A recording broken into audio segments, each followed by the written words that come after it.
Nuclei Gumilov у камина.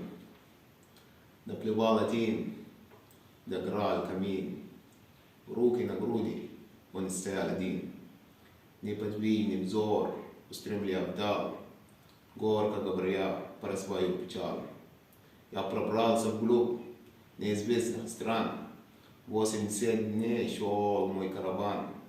Типа грозных гор, лес, а иногда странные вдали какие-то города. И ни раз из них птичной ночной в лагере долетал непонятный вой. Мы рубились, мы копали рвы, вчера мы к нам подходили львы. Но трезвых душ не было между нас. Мы стреляли в них, целясь между глаз. Древний отрыл, храм из-под песка, именем моим названа река.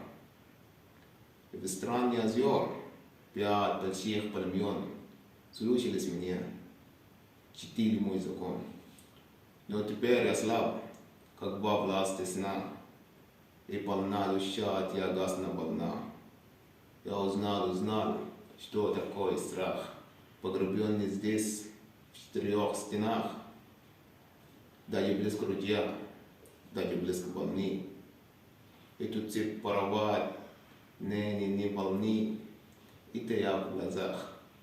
Злой трудистого, кинчина в оголо, слушала его.